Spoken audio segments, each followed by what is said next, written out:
오늘도 주님의 품 안에서 하루를 시작하는 여러 성도님들의 심령 가운데 하나님의 평강과 사랑이 충만하시기를 주님의 이름으로 축복합니다. 자, 우리는 지난번 말씀에 하나님의 편재에 대하여 살폈는데요. 첫 번째, 다 같이 한번 합독합니다. 어디든 계시는 하나님. 자, 두 번째입니다. 하늘에도 계시고, 세 번째입니다.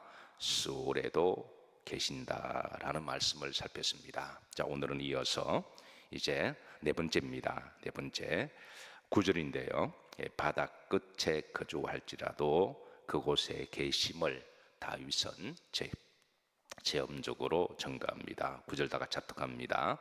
내가 새벽 날개를 치며 바다 끝에 가서 거주할지라도, 여기 바다 끝은 이제 세상의 끝을 이야기를 하죠. 이 표현은 일종의 이제 언유법이기도 하면서 비유법인데요. 내가 새벽 날개를 치며 그랬습니다. 만약 다윗이 자신이 새라면, 날개가 있다면 이제 새벽부터 날개짓을 열심히 해서 퍼덕퍼덕 날라서, 그래서 세상 끝에 거주할지라도 그랬습니다. 근데 그곳에 거주한다고 할지라도 하나님을 피할 수가 없고, 바로 그 끝에 하나님이 계신다라고 하는 신앙 고백입니다. 요나서에 보면 하나님이 요나에게 이제 니느웨에 가서 복음을 전해라 그랬습니다. 근데 요나가 그곳에 가기 싫어서 정반대 방향으로 가죠. 그 반대 방향은 당시의 세상 끝으로 알려져 있는 다시스라고 하는 곳인데요. 지금으로 말을 하면 스페인이라고 하는 그쪽입니다. 그런데 요나가 이제 깨달은 것은 바다 끝에 가더라도 하나님은 피할 수 없다는 것을 그때 깨닫습니다. 사람이 원죄의 속성 중에 하나님을 피하고자 하는 심리가 있죠. 그래서 하나님이 안 계신다면 내 마음대로 호되되고 무슨 짓을 해도 되고 무슨 죄를 지어도 된다라고 하는 이 죄성의 심리가 있어서, 이런 원죄의 죄성은 마귀가 주는 죄성의 심리입니다. 그러나 성경은 우리들에게 가르쳐 주는 것은 결국은 어디를 가든 하나님을 피할 수가 없다는 것을 가르쳐 주십니다. 하나님은 세상 끝에도 계시고 우주 끝에 가서도 하나님이 계십니다. 자, 다섯 번째입니다. 11절에 보면 흑암 속에서도 계심을 다윗은 알려주고 있는데요. 자, 11절 다 같이 합독합니다. 내가 혹시 말하기를 흑암이 반드시 나를 덮고 나를 두른 빛은 밤이 되리라 할지라도 그랬습니다. 흑암은 깜깜한 곳입니다. 사람의 눈은 깜깜한 곳에서는 아무것도 볼 수가 없습니다. 그래서 사람들은 착각합니다. 내가 보지 못하면 남도 나를 보지 못할 거다, 그렇게 생각하고요. 심지어 남이 나를 볼 수가 없고 하나님도 나를 볼 수가 없다라고 생각합니다. 그런데 하나님은 흑암 가운데서도 우리를 보시고 그곳에 계심을 알려주고 있습니다. 흔히 사람의 시력이 1 정도가 되면 좋다라고 이야기합니다. 1.5 정도가 되면 눈이 매우 좋다라고 이야기하죠. 2 정도가 되면 사람들은 놀랍니다. 동물 중에 가장 시력이 좋은 동물은 어떤 사람은 독수리라고 이야기를 해요. 독수리의 시력이 5.0 정도가 되니까 하늘 높은 곳에서 이제 지상에 있는 그 먹잇감을 그렇게 발견합니다. 매는 9.0이라 그래요. 그러니까 눈이 대단히 좋은 거죠. 근데 타조는 시력이 혹시 얼마인 줄 아시나요? 25가 된다 그럽니다. 그러니까 타조의 시력이 얼마나 좋은지 무려 20km까지 볼 수가 있다 그래요. 서울 시내 한복판에서 저 북한산 백운대 정상에 있는 나무 가지까지도 볼 수 있는 시력이 타조인데요. 그러나 독수리나 매나 타조가 시력이 아무리 좋아도 흑암이 깜깜한 곳에서는 아무것도 볼 수가 없습니다. 타조도 깜깜한 밤이 오면 아무것도 보지 못하고 눈을 뜨고 있으나 감고 있으나 똑같은데요.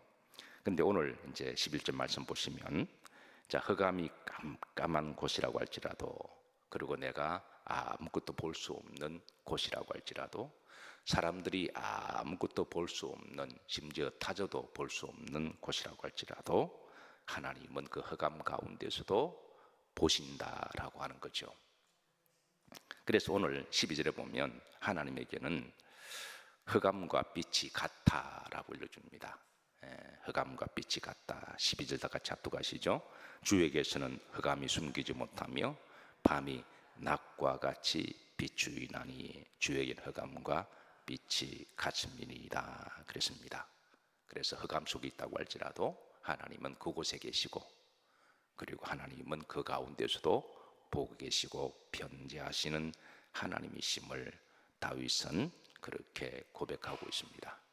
자, 그런데 10절에 보시면 하나님이 우리를 어디든 변제하시고 우리를 지켜보시는 그 목적에 대해서 알려주고 있습니다.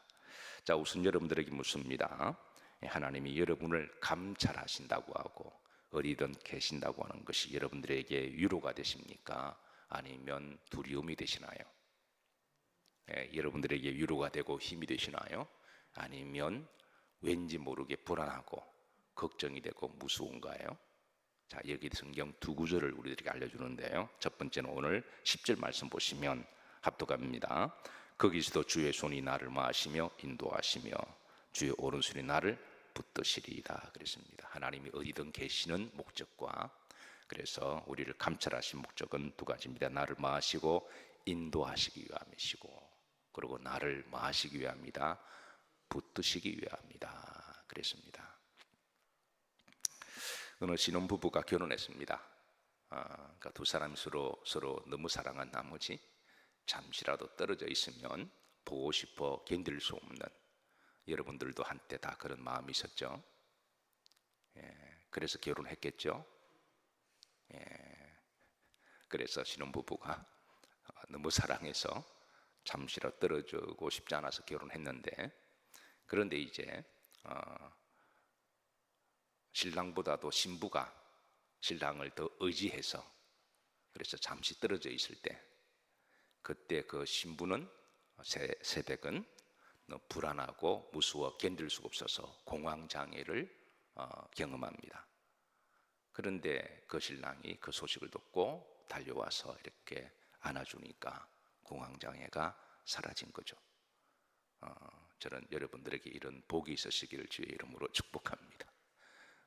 그래, 잠시라도 없으면 불안하고 두렵고 걱정이 되어서 그때 하나님께서 내가 너와 함께한다, 내가 너를 인도하고 지키고 보호한다. 저는 그 신혼부부를 볼 때마다 평생 가기를 기도하고 축복합니다. 하나님이 우리에게 편지하시는 이유는 나를 인도하시기 위해서, 내가 흔들리고 내가 힘들어하고 외로울 때 나를 붙드시기 위해서 하나님이 우리와 함께 하신다라는 말씀으로 위로하십니다. 자, 그런데 잠언서에서는 잠언 15장 3절 한 구절 더 보십시다. 자, 합독합니다. 여호와의 눈은 어디 쓰든지 악인과 선인을 감찰하시느니라 그랬습니다. 하나님의 편재와 감찰이 나오던데요. 어디 쓰든지 하나님의 편재죠. 우리를 감찰하신다. 여기 보면 악인과 선인이 나옵니다. 자, 악인들은 하나님이 어디든 계시고 나를 이렇게 감찰하시고 지켜보는 것이, 그것이 위로가 되고 힘이 될까요? 아니면 두려움과 무서움이 될까요? 그건 악인들에게 있어서는 그건 두려움이 되겠죠.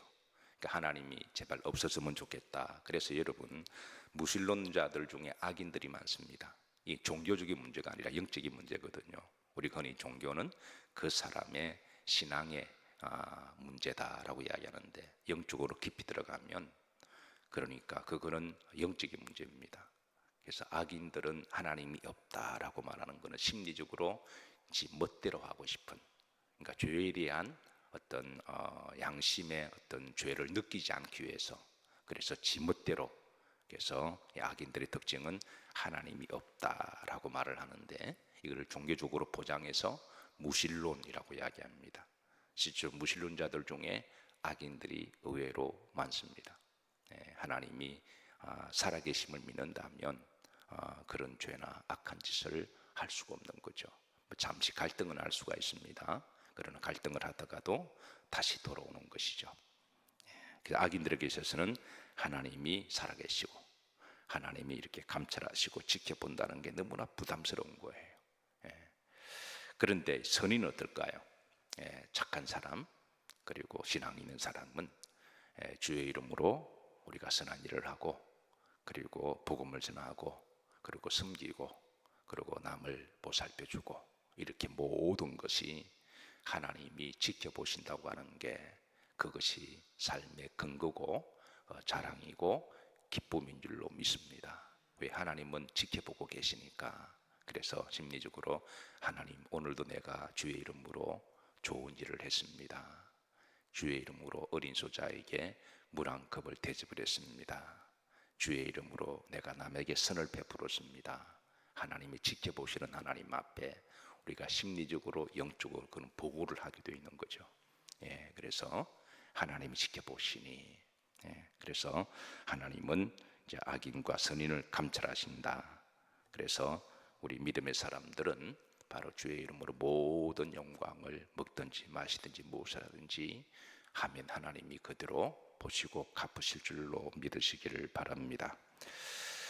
자, 사람들에게는 두 가지 양가 감정이 있습니다. 여러분들이 CCTV를 볼 때마다 우리는 두 가지 감정을 느끼는데요.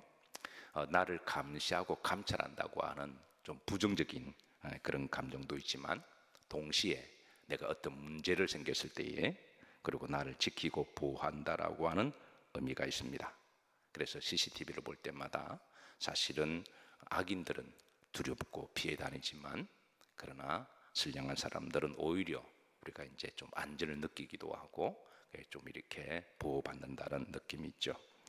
사랑하는 성도 여러분, 하나님이 어디든 계시고 나를 감찰하신다고 하는 것이 믿는 사람들에게 큰 위로가 되시고 힘이 되시기를 주의 이름으로 축복합니다.